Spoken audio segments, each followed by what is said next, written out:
studio' fusion মৰাণত আৰু studio' fusion বুলি ক'লে সকলোৱে হয়তো গমেই পায় আৰু মানস মই আজি আহিলোঁ এটা কাৰণটো হৈছে কি আমাৰ খুব মৰমৰ ককাইদেউ মাধৱ ৰঞ্জনৰ এটি গীত আৰু আমাৰ খুব মৰমৰ ককা জিতদাৰ কথা আৰু সুৰেৰে খুব ধুনীয়া এটি গীত আপোনালোকৰ মাজলৈ আজি আমাৰ ষ্টুডিঅ' ফিউজনৰ ফালৰ পৰা আগবঢ়াই দিছে গতিকে সকলোৱে শুনিব বুলি আশা থাকিল মানস কিবা কবি গীতটো আমি অলৰেডি শুনিলোঁ খুব সুন্দৰ হৈছে গীতটো মাধৱ দাই খুব ধুনীয়াকৈ গাইছে ৰাজীৱ দাই মিউজিক কৰিছে আৰু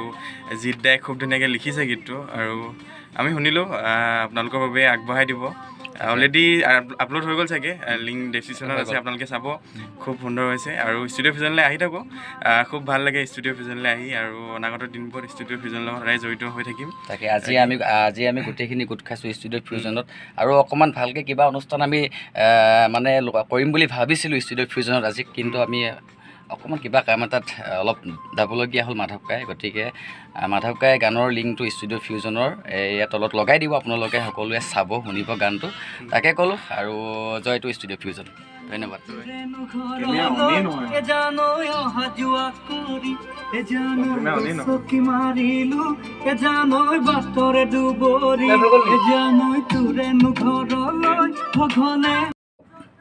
নমস্কাৰ মই মাধৱ ৰঞ্জন আমি উপস্থিত আছোঁ ফিউজনত এটা বিশেষ কাৰণত আজি আলসুৱা মন নামৰ এটা গীত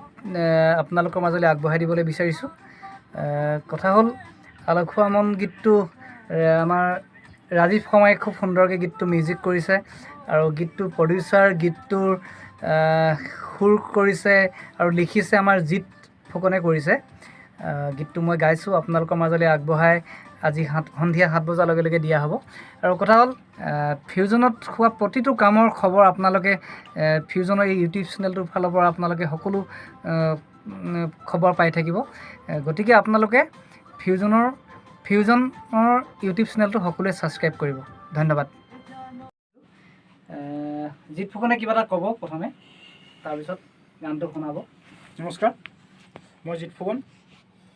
কিনো মানৱ দাই কৈছে গানটো অনা ইয়াত ভালেই দিনে হ'ল এতিয়া বহুত দিনৰ মূৰত হৈ উঠিছেগৈ আৰু আজিলৈ মুক্তি দিয়া হ'ব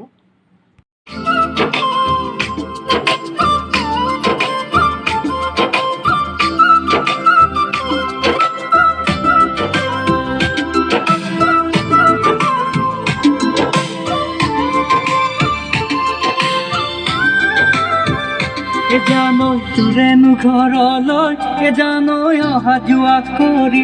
জানৈ গছকি মাৰিলো জানৈ বাটৰে তৰি বলিয়া মৰম বাঢ়ি আছে তোলৈ বলি পাইছনে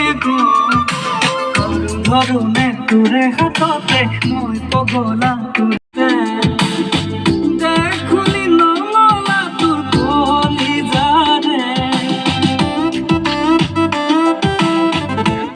মই গানৰ কাম এটাৰ কাৰণে আহিছিলোঁ